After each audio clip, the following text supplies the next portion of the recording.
Welcome to another edition of Life's Journeys. I'm Dr. Ralph Smith.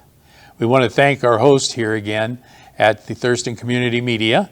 We sure enjoy these beautiful studios and the beautiful hospitality. And we want to send a special greetings to our clients and patients throughout the state of Idaho, Washington, and Oregon. It's a pleasure to be with you again. Today we're going to talk about a subject that I consider the foundation of life, and that's creating life's values.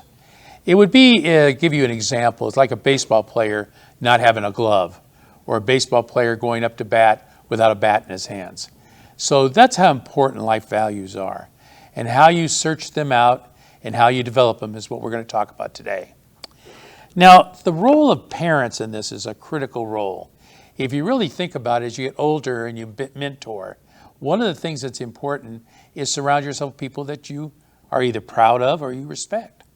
But you're kind of born with your parents. So the role that you have as a parent is a crucial element of setting a good foundation for the beginning of your children's lives into adulthood. And so those life values that your parents have are critical.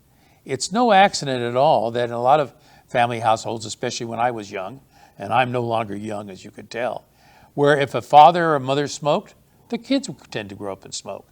If a father or mother drank alcoholic beverages, the kids would model that behavior. Now in today's world, it's a little bit different, of course. But just keep in mind that as a parent, your children are observing you 24/7. They see how you talk, how you argue, how you show praise, all the important building blocks in order to create life's values. So keep that in mind as you raise your children. Another thing that's important is how you surround yourself with mentors. And one of the points I want to make on that is they talk a lot as kids get older about peer pressure and how peer pressure can oppress and can conduct their behavior, can conduct the way they present themselves. It is really the chief link to everything that you do. Well, if you go and you really work hard at it, one of the roles that you can do in looking for a good mentor is surrounding yourself with great peers. You know, it was no accident that when I was a younger guy myself, I can remember my mother and my father made it a big deal to make sure that I had, friends that they approved of, that the friends conducted themselves. They went home promptly at night. They didn't get in trouble. You wouldn't have to worry about hearing a siren going on. And it worked pretty well for me. I managed to stay out of trouble, and it worked out just fine. Well, that's the same thing as you teach your kids as they get older, and you move from an age of consent and advise to just advise. And you hit that in the mid-tween, teens, probably 13, 14 years old. So it's important, if you can, to surround them with friends and acquaintances that you not only approve of as a parent, but that you feel comfortable with in your own home. And that's a general rule of thumb that we use. So if you want to go forward in life, one of the things that's important in creating life values is that having good parents who role model for you, having peers available that you can model after and be responsible with. And you learn a lot of values from those same kids. And the goal being that once these kids graduate from high school, if they move into a trade occupation or they move into the university, that they have a good, solid foundation in order to make decisions. Because when you think about it, life is full of decisions, some by choice, some by other factors. So making good decisions has a lot to do with your success in the future. And that's one of the things you learn about creating the life choices and life values. We're going to take a short break, and when we return, we'll talk about how you can implement some of those life changes and those life values as you go forward in life. Once again, this is Life Journeys with Dr. Ralph Smith.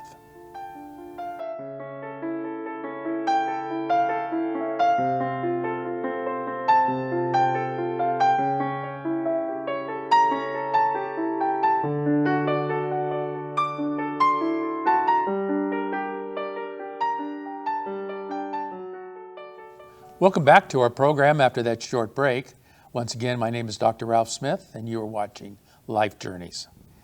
We talked a little bit in the beginning about how important it is to create life values, whether it be from your parents, from your peers, relatives, or whatever the case might be, and how you want to have that impact when children are still young enough to input take the input in a positive fashion. And we'll talk about parenting in another show. But the bottom line is, once you get that accomplished, then the important thing is, how do you implement that in life? How do you go forward and make sure that those lessons you learned in building your foundations for life values will be successful? Well, one of the first things you do is you create a life plan. Now, it doesn't matter to me whether you have someone who's 18 years old, 30 years old, 50 years old. Everyone needs a life plan. And the comparison would be for us, for folks out there that have businesses. You don't run your business without a business plan. All you would be doing each day is making decisions, reacting. You normally have a business plan. And not only for your numbers that you expect to produce, but the outcome. Well, life is much like the same way. You've got to look at what you want to accomplish when you're younger. You want to look at what you need to accomplish as you get older, and having the proper tools to make your life plan. So the way you develop your life plan is quite simple. Number one, you decide whether the life plan is for yourself or for a family unit, assuming you get married or you have a significant partner, if you have children involved. There are a lot of different factors you got to consider.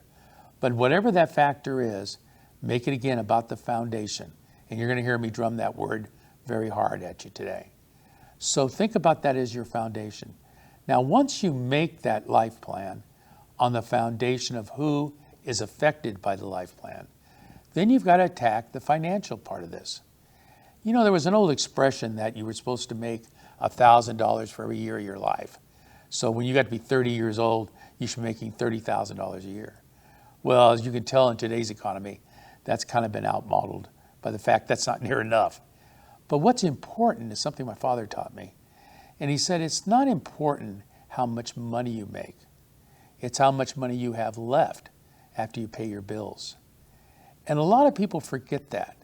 You know, they worry about how they're going to pay bills. And stress, by the way, the number one factor of stress is financial. A lot of people don't realize that, but it's true, it's financial. So what you need to do is sit down and figure a rational approach to your income. If you happen to be an hourly worker and you count on your overtime as your regular income, that's a huge mistake. Because if the overtime hours drop off, then you're in a financial bind. So go back and figure, you can use your previous tax return if necessary, but go back and figure what your average income is going to be. And then you need to break it down for your financial plan of writing down debts that are absolutely mandatory. For example, your rent, your mortgage, your utilities, food expense, gasoline to put in the car, insurance on the car, a car payment if you have financed your car. All these are mandatory set expenses that you have. And then line those out and have that on a piece of paper. And then finally, you have some discretionary expense, which would be kind of recreational expense where you guys go on camping trips or vacations or whatever. You budget it in. So there's no surprises there, because the fact of the matter is, no matter how well you plan this financial budget, you're going to have emergencies come up. Someone could get sick. Someone could have groceries that go through the roof like we've seen recently. There are a lot of factors you cannot control. But if you take the averages of both your income and your mandatory expenses, then you'll quite frankly have a leg up of avoiding financial stress. And that's really important. Now, the other thing that's very important is to identify the people in your life that have a responsibility to make the thing happen. You know, when I do premarital counseling, one of the things I do, I ask the couple that are trying to get married or get fixed, as we used to call it in the old days, is to go ahead and talk about subjects that could cause contrast. And by contrast, that's another fancy word for saying argument. And so I go into their attitudes about children. I go into their attitudes about religion. I go into their attitudes about moral beliefs, about substances, all these different things that are somewhat embarrassing, but quite frankly, to find compatibility when I do this type of counseling, I need to know that information so I can direct them accordingly. Well, when you're preparing your life plan, that's where you can have a serious discussion without paying a professional $200 or $300 an hour. You can do it yourself, but you got to be honest with each other. You've got to be honest with each other about how you're going to raise the children. I'm a big believer in family circles. which means that on Monday nights, you turn the TV off, you turn the computer off, you turn the cell phones off, any type of distractions you may have. You focus totally on the family.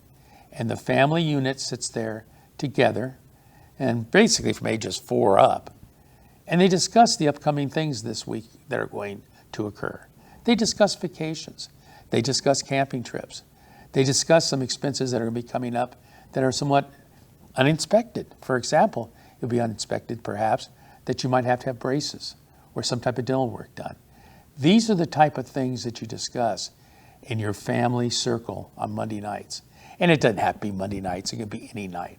And then once you discuss those things, one of the things you do is you rotate the moderator role to that. Yes, parents out there, that means that you don't let it be dominated from dad or from mom, but you have your older kids step in and moderate that. And why do we do that? It's not about transferring power within the family unit. It's about ownership. That when you have your kids that are old enough and mature enough and responsible enough, and only you can make that determination, then you can be able to share that with them and actually write a life plan, listing the days, the activities, all those type of things. I know when I was growing up as a kid, my mother used to write down what we were going to eat for dinner for the entire week. And the reason she did that is not for my dad's approval, but to be able to figure out who was going to help her, because she wasn't really great at cooking. So obviously looking at me, you can see who got that assignment.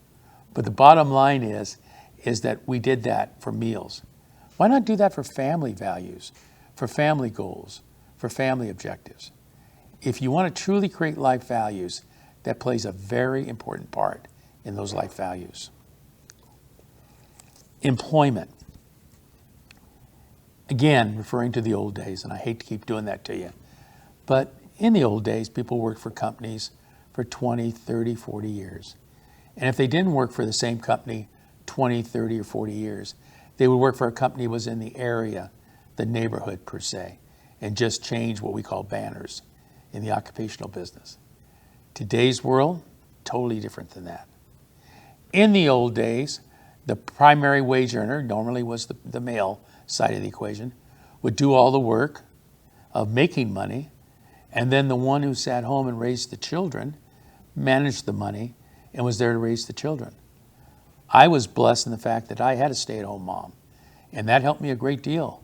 My development, the development of my brother, and my sister. Unfortunately, in today's economy, that's a luxury that many people can't afford. And let's be realistic.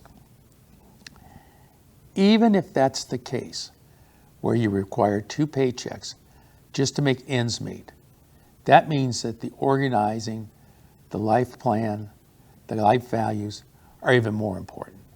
Because that communication tool of having a family circle meeting on Mondays preferably to plan out for your week are absolutely critical. You know, one of the other complaints that I hear quite often in my family counseling is they'd say, well, Dr. Smith, that's easy to say, but the reality is every kid is going a different direction. I belong to a bridge club. The husband plays softball. Whatever the case might be, that's impossible. It's really not impossible. It's a matter of priorities. It's to list all those activities down and make a point of scheduling them within your schedule of your obligations that week. And you know what's important about that?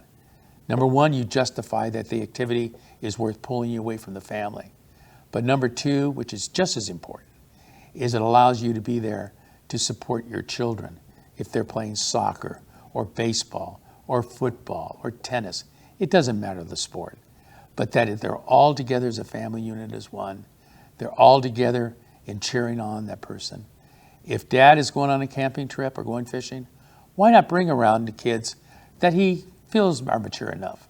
If I'm mature enough, I won't put an age on it, but you should know as a parent. And make them part of it. Why does there have to be a separate trip for dad to go fishing with his friends or dad to go bowling with his friends? You know, one of the first things I learned in being a nurturing father and a nurturing husband, and there's not a lot of us out there, is the fact that you drop the word me. It's us. You realize that when you start having children, and we spread our children out by a lot of years. I mean, we've got one child who's 47, we got one who's 40, and we have one that turned 31. And we've been married 50 years. But one of the things that you sacrifice is a lot of friendships, because it's literally impossible to have a successful career, to raise children, to be there as a spouse, and let alone a religious life if you're active in your church on top of that. There's not enough hours in the day. There's not enough patience that he has during the day to do that. So one of the things you will sacrifice is friendships. But you know something? If you sacrifice a friendship in order to make a stronger family unit, isn't it worth it?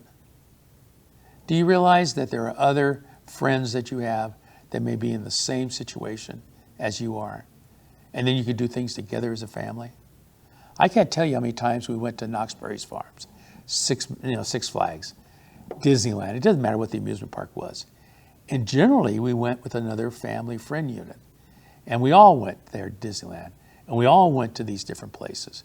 Now, in today's world, Disneyland tickets cost $125. So it's not as easy to do that as it was back then. But the value system and the virtue of it is the same.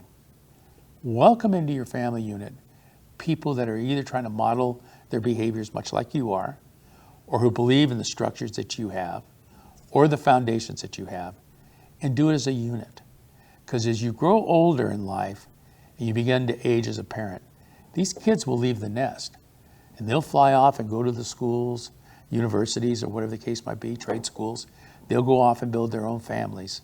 And then you get the old Cats in the Cradle song. And I won't sing it for you, but you know what I'm talking about. Where they're all so busy, they can't even pick up a phone and call dad or call mom. And that's a lonely life. But quite frankly, when that happens, you've succeeded in making them self-sufficient. But if you make it an ongoing process, as you age, as they age, and you take an active role as a grandparent, even though there's some distances involved sometimes. I mean, our kids are spread from Idaho clear to Iowa, so I know what you're going to say. It's expensive and it's time consuming. But if it's important enough to you, then do it. And I'll give you a classic example. There was a time when we would have the holiday season where we tried to all get together on Thanksgiving or Christmas. And in Linda's family, the 4th of July was a family reunion day. And it was wonderful to see all the family members, even some of the ones you'd only see once or twice a year. Yet we kind of moved away from that direction. Everybody's scattered, everybody's living all over the place in different locations.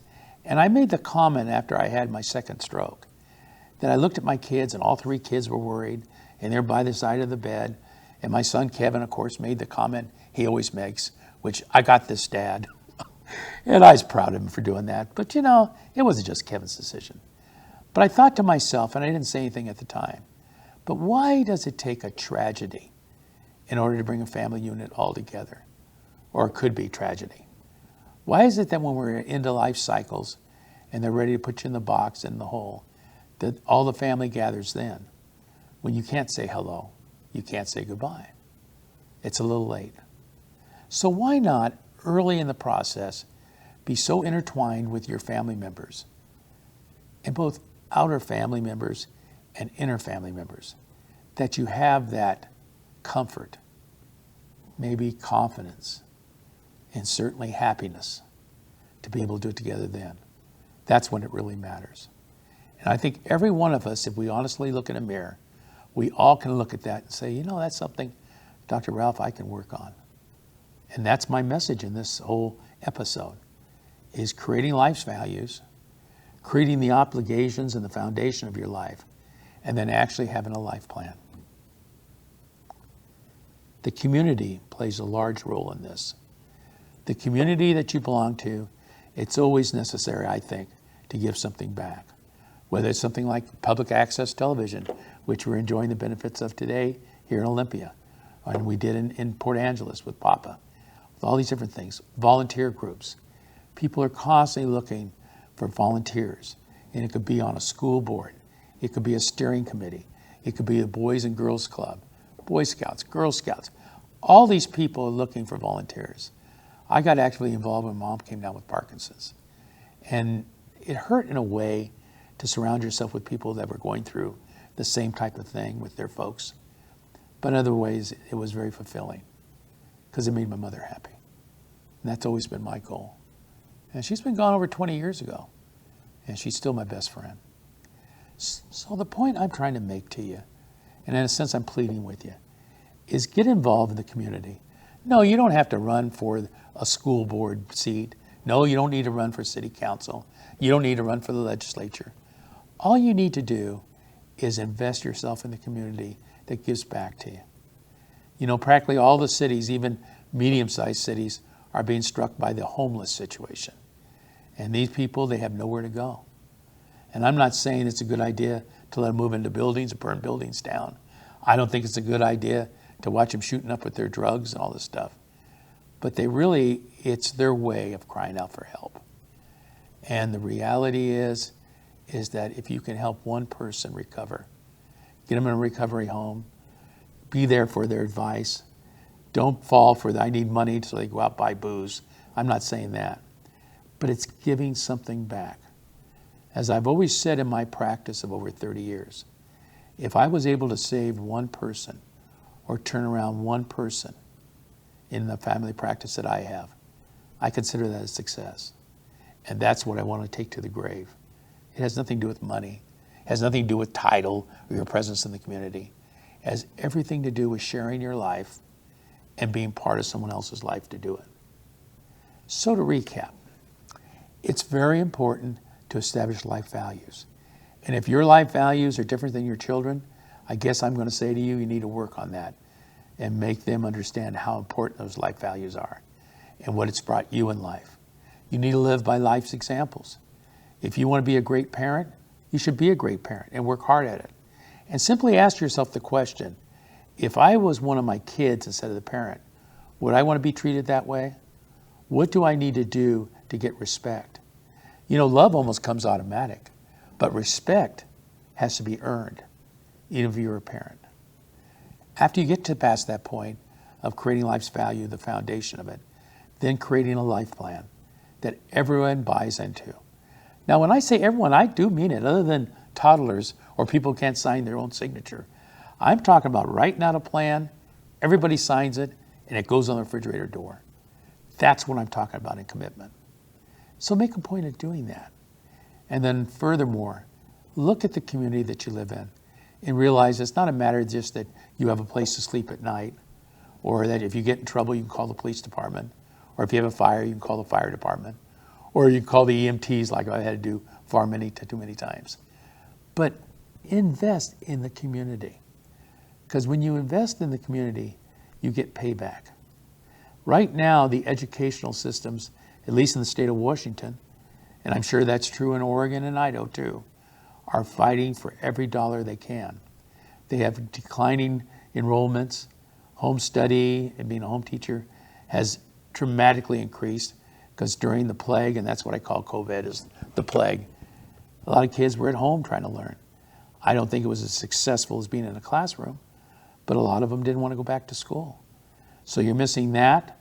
Plus a lot of areas, the homes have got so expensive that the average family can't afford them. So you're seeing declining school enrollment. What does that mean? In several school districts in the Seattle, Washington area, they're closing down schools. They're merging schools. They're having a heck of a time keeping these schools open because the state of Washington, much like the state of Oregon and the state of Idaho, all three states I practice in, they pay school districts according to how many heads are in the class. I was going to try to pick a nicer term, but I'll just call it what it is. They pay for how many kids come to class. So if you have declining enrollment, you have increase of home rule as far as education, that's going to knock those enrollment numbers down. And what goes first? First thing that goes is all the things that are important to round off the kid's life. And by round off, I mean band, music, speech, drama, because those are viewed as not being essential by some people as it is regular education. Or these school boards will sit up there in their chairs and say, look, you got a choice.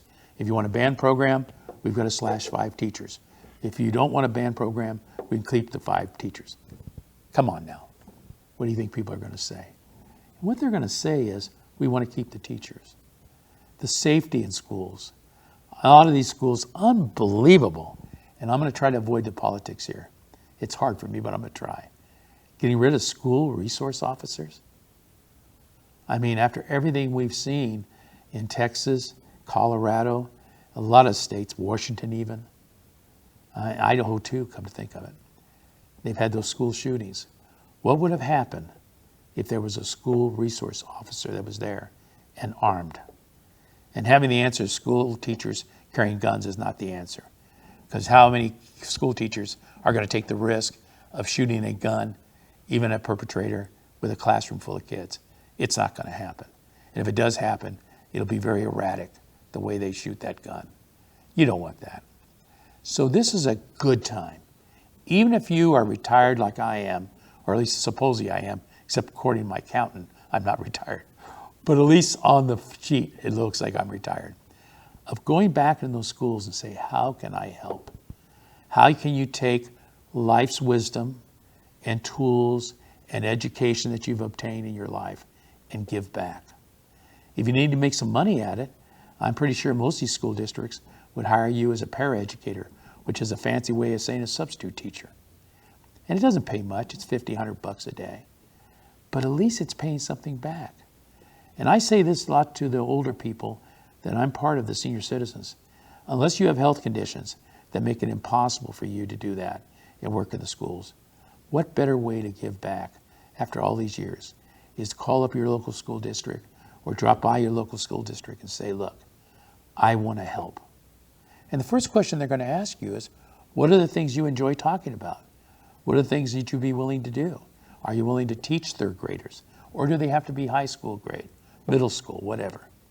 They'll have your answers, but you've got to make sure you're there so that you can go ahead and not only get their answers, but provide answers to them. This is the way you can give back to the community. And I'm not even touching all of the volunteer agencies, from public access television to Goodwill to the Boys Club and Girls Club, Cub Scouts, Boy Scouts, Girl Scouts. There are so many different areas that you can give back in. So if you really care, and if your goal in life is to create a better country, we hear that all the time, build a greater America, then what you need to do is start with your own family and produce positive citizens that come out of your families that can contribute something as they grow older. Not just their tax dollars, but their contributions. Appreciate the fact you've joined us today. I hope you stop by one of our Jenny Marie Wellness Centers. You'll see it in the closing credits where they're located. You'll see the phone number. Call us if you have a question or a problem. It's not going to cost you anything. And you're not going to be obligated. We're more than happy to be there for you.